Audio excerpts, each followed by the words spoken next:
The experiment we are going to perform today is transformer parameter and loss measurement. So in the first part, what we are going to do is we are going to measure the DC winding resistance. So we will apply a DC voltage in the primary side and the secondary side, and we will measure the current and also the voltage. So we are giving the connection now in the primary side of the transformer, and then we turn on the DC voltage supply, and this is the measurement for the current, and we measure the voltage of the DC of the primary side. So you can see that we get the DC voltage on the primary side. So we will have both the voltage and both the current, so we can measure the resistance, and we need to do the same for the secondary side also. Give a pause.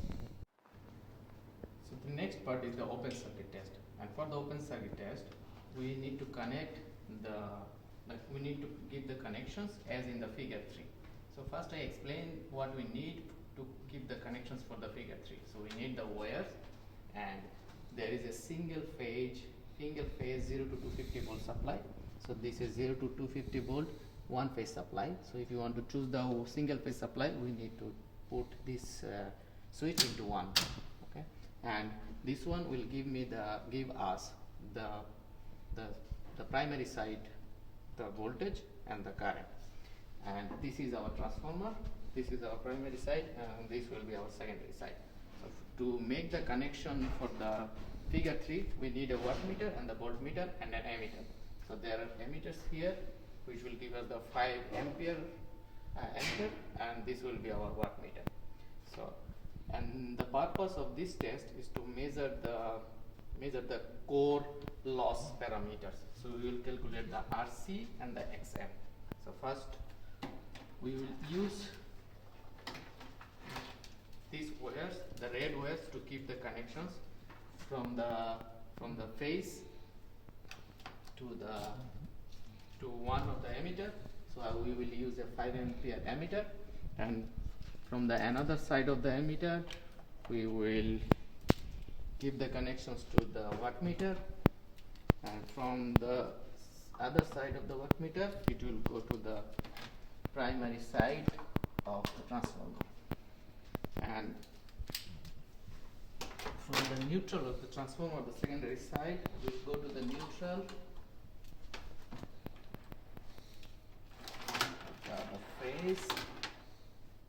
So here we have the neutral, but we need to give the connection for the voltage for the wattmeter. So we can choose a parallel connections of the voltage from the neutral to this voltmeter, and for the phase, this phase connection. Okay, so then we turn on the bench using a switch over here, and then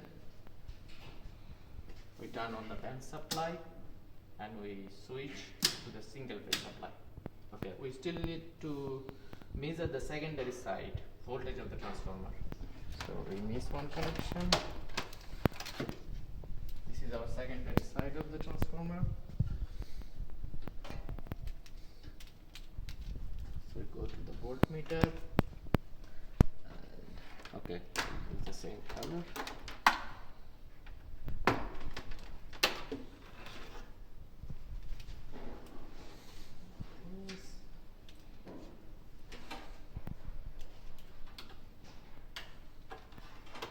So this voltmeter will give us the secondary side voltage of the transformer, and this voltmeter will give us the primary side voltage of the transformer, and this ammeter will give us the primary side current of the transformer, and this wattmeter will give us the power we are supplying to the transformer. Okay, then we need to supply 200 volt in the primary side. So we'll increase little by little the voltage on the primary side.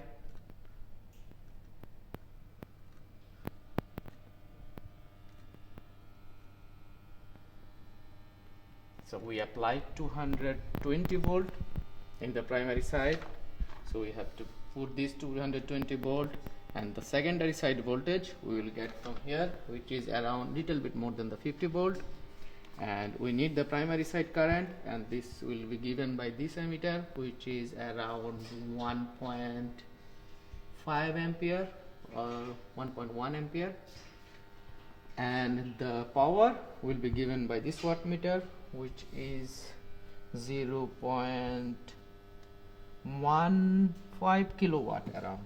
So we have all the measurements for the open circuit test, and we can calculate from the measurements the resistance, core resistance, and the core and the magnetizing reactance. Okay, so we have all the measurements. We just need to put the values in the equations, and we will get all the required parameters. So in the report we need to put this figure and how we did the experiment, and little bit explanations of the equations and all the calculations. After that, the open circuit test will be completed, and then we go for the short circuit test. So I open all the connections.